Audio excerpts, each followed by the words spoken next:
Let us discuss about the adverse effects and uses of the fluoroquinolones. Generally, the side effects with fluoroquinolones are mild to moderate, but sometimes serious adverse effects can also occur. So, among the gastrointestinal adverse effects, we have gastritis, which is characterized by nausea, vomiting, bad taste, and anorexia. Then occurrence of the Clostridia difficilis associated disease. This occurs with use of broad spectrum antibacterial drugs like the clindamycin, cephalosporins, and also with fluoroquinolones. This may be associated with the acquisition of the virulent type of the Clostridium strain. So this particular Clostridia difficilis associated disease is then again treated by giving the vancomycin or the metronidazole. Other than this, we have the hepatotoxicity. Then coming to the neurological side effects. So in the central nervous system, there is alteration of the mental status. So there is impairment of the concentration and dexterity. That is, caution should be advised while driving. Then occurrence of the peripheral neuropathy is also reported. And other side effects like dizziness, headache, restlessness, anxiety, insomnia, tremors, psychosis, and even the occurrence of seizures, although it's rare, it can occur with high doses or if there is the presence of the precipitating factors. So these adverse effects are there. And the mechanism of the central nervous system effects, it is said that it is because of the blockade of the synaptic inhibition of the GABA. So this leads to excitotoxicity effects and oxidative stress. Now coming to the cardiovascular side effects, the QT prolongation. Now, as far as the cardiovascular system is concerned, hypertension and tachycardia, this is seen with most of the quinolones, but their cardiotoxicity potential, it varies among the different fluoroquinolones. Sparfloxacin and as far as sparfloxacin is concerned, it has a high potential to induce the QT prolongation. And there is another drug, grapafloxacin. This is already withdrawn from the market because it has also a high potential of causing the QT prolongation. Also, there has been reports of QT prolongation from lomifloxacin and gemifloxacin. So, fluoroquinolones are not recommended for patients who are receiving some antiarrhythmic drug, especially the class 1A antiarrhythmic drug like the quinidine, procainamide, and class 3 antiarrhythmic drug like the amiodarone and sotalol. And among the fluoroquinolones, ciprofloxacin and levofloxacin, they are most widely prescribed, and they have the tendency to prolong the QT interval is very minimum with the ciprofloxacin and levofloxacin. Then coming to the aortic aneurysm and dissection, the fluoroquinolones, they can increase the rate of rare but serious tears in the aorta, and people at risk of this aortic aneurysm and aortic dissection is those who are having the aortic aneurysm or hypertension or certain genetic condition like the Marfan syndrome, and also in the it is risk in the elderly patients. Now coming to the adverse effect, the musculoskeletal adverse effect, occurrence of the tendinopathy. Now fluoroquinolones, they are associated with a small risk of the tendinitis and the tendon rupture, and this risk is higher in the patients who are more than 60 years or those who are on corticosteroid therapy, or it is also in occurrence is more in the males or those with a pre-existing joint or a tendon issue is there, or those with kidney disease or people who are highly active. So it is also advised that fluoroquinolones should be avoided in the athletics. Tendinitis can occur within 1 month of starting the fluoroquinolone therapy, and the most common tendon which is injured is the Achilles tendon. The cause of the tendinopathy is not well understood, and the tendon damage can also occur within 48 hours of starting the fluoroquinolone therapy, but the damage may be delayed even after stopping the treatment. And in post-marketing surveillance, it has revealed that certain rare and serious adverse effects are occurring with different fluoroquinolones, and the US FDA in 2016 have issued the black box warning regarding the tendon problems associated with the tendons, muscles, and joints, as well as in the central nervous system effects of exacerbation of symptoms of the neurological disorder like the myasthenia gravis. So coming to arthropathy, in children, we do not use the fluoroquinolones, but in some cases of the cystic fibrosis, the ciprofloxacin is used, and in certain adolescents, the use of p-floxacin has been associated with arthralgia, and it is very rare with the other fluoroquinolones. The arthralgia resolves on stopping the treatment. The other side effects, adverse effects, are dysglycemia, retinal detachment, and persistent multisystem adverse drug reactions. Then coming to phototoxicity, the phototoxicity is high with the halogen derivatives at the C8 position. We know the lomefloxacin and sparfloxacin. These drugs have a higher potential for causing the phototoxicity, and the phototoxicity is low with the methoxy derivatives at the C8 position, like the moxifloxacin and gatifloxacin.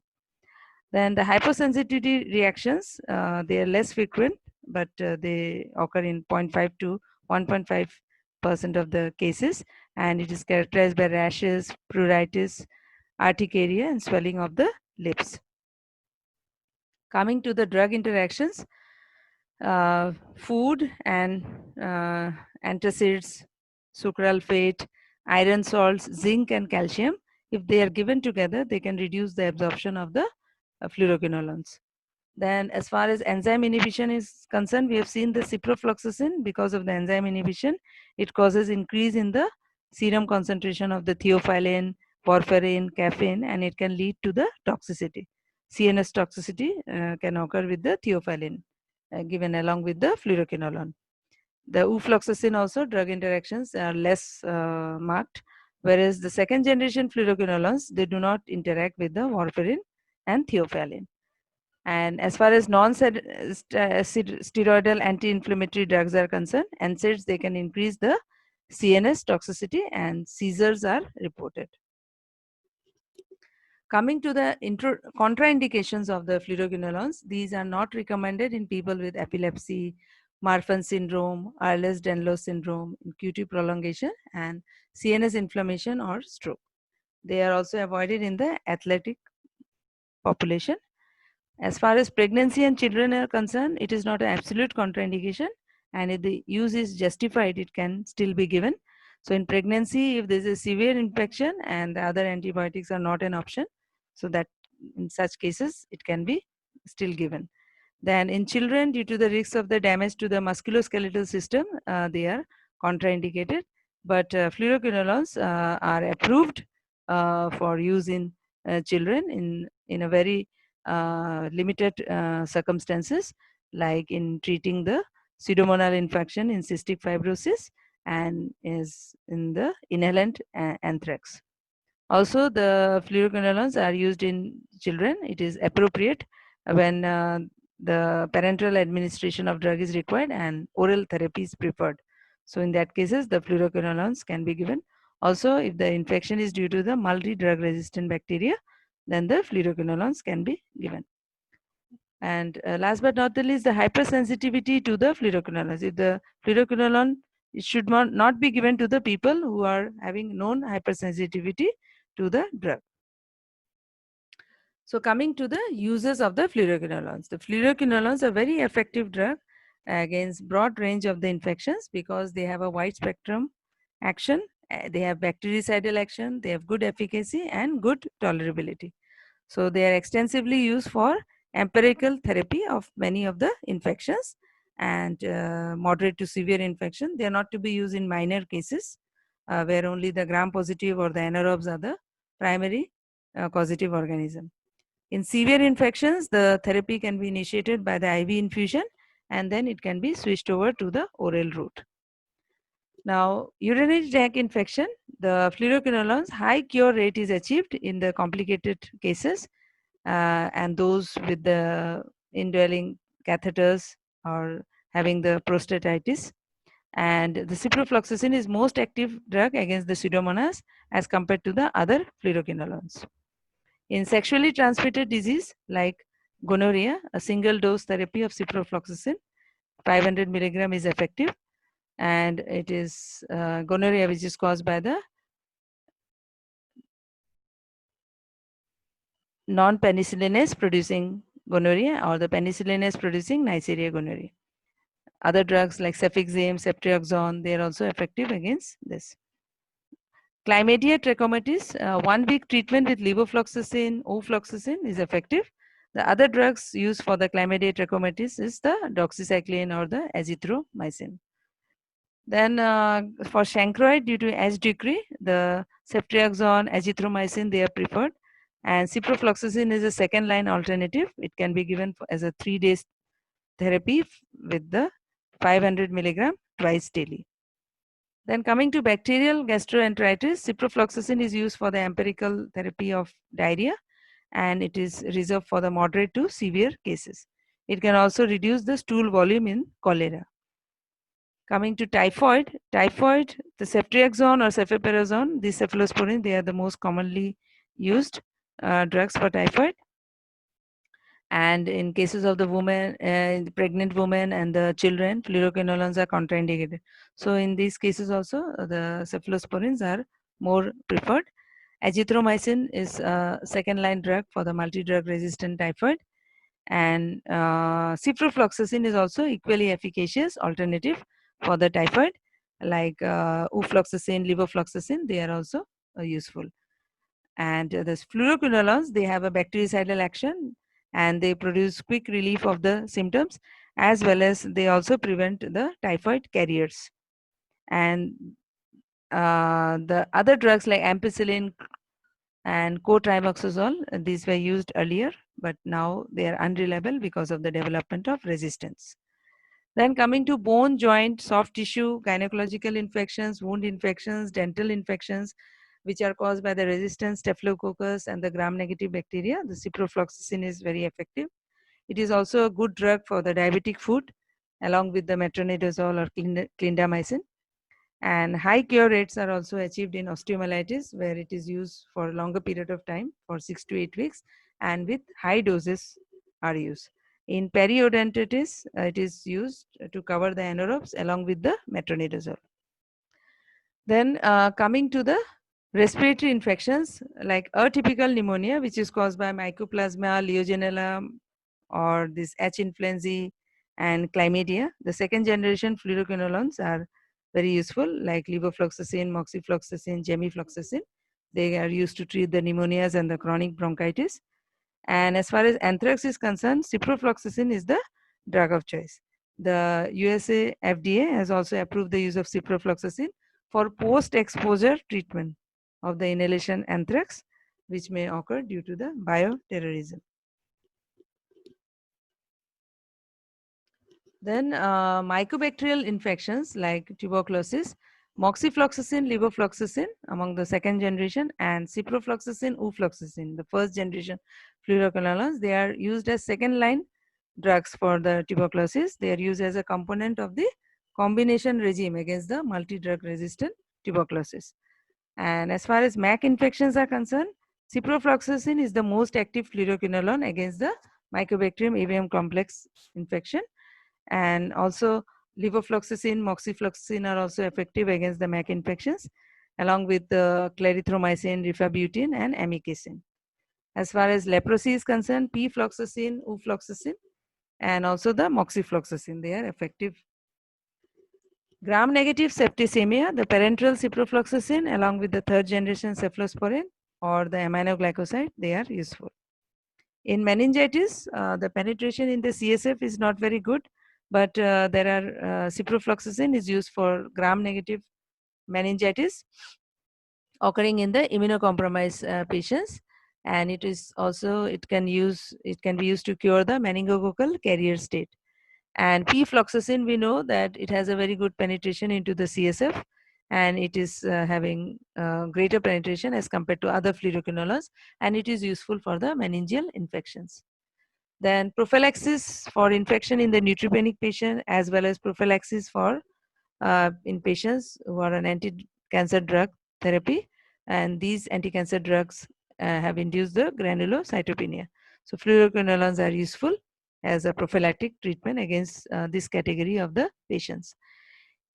In ophthalmic infections, in conjunctivitis, the topical therapy of fluoroquinolones is effective against gram-negative bacteria, and it is useful in the ocular infections, in perioperative prophylaxis, in the corneal infections and external eye infections.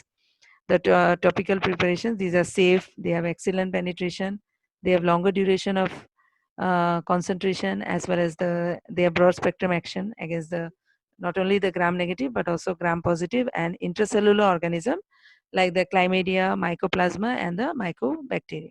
Even systemic fluoroquinolones are useful. And anaerobic infection, levofloxacin, moxifloxacin and sparfloxacin are useful. And as far as plague is concerned, levofloxacin is effective. So we can summarize the different uses of the fluoroquinolones.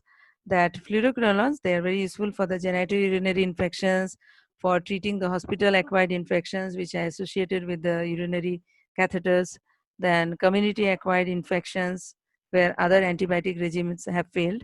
Even in the serious acute cases of the pyelonephritis or patient needing hospitalization, the fluoroquinolones, they are the first line therapy. And it is seen that people with sickle cell disease, they're at increased risk of osteomyelitis because of the salmonella. So fluoroquinolones, they are the drug of choice in treating the osteomyelitis because fluoroquinolones, they have the ability to enter the bone tissue without chelating it. As we know, tetracyclines, they are known to cause the chelation, but fluoroquinolones, they have the ability to enter the bone tissue without chelating it. As well as the fluoroquinolones are useful in the hospital acquired pneumonia, and they are prominently employed in the hospital policy guidelines for the treatment of the hospital acquired pneumonias. So we can conclude that on one hand, we are in search for new fluoroquinolones with further improved properties, and this is continuing. And on the other hand, our enthusiasm is also nullified by the unexpected toxicity which is occurring among some of the promising compounds, like some of the fluoroquinolones which have been withdrawn recently. We have gatifloxacin, and gatifloxacin systemic use, we are not using it, but topical eye drops are still used. And gatifloxacin, this has been withdrawn recently because of the occurrence of dysglycemia. That is, there is occurrence of hyperglycemia as well as hypoglycemia. Trovafloxacin due to hepatotoxicity, temafloxacin because of the renal failure, and grapafloxacin because of the cardiotoxicity and QT prolongation, and clinafloxacin because of the photosensitivity. So current interest in fluoroquinolones is, however, very great, and fluoroquinolones under development are the geranoxacin, which is having effect against gram negative, gram positive, and anaerobes. And we have javafloxacin, delafloxacin, which are the newer fluoroquinolones under development. And there are certain topical fluoroquinolones as well, which are under development, like the basifloxacin for eye drops, as eye drops, 0.6% eye drops for the conjunctivitis, and nedifloxacin, which is used for as a 1% preparation for the acne vulgaris, and finafloxacin as a 0.3% preparation used for the acute otitis externa.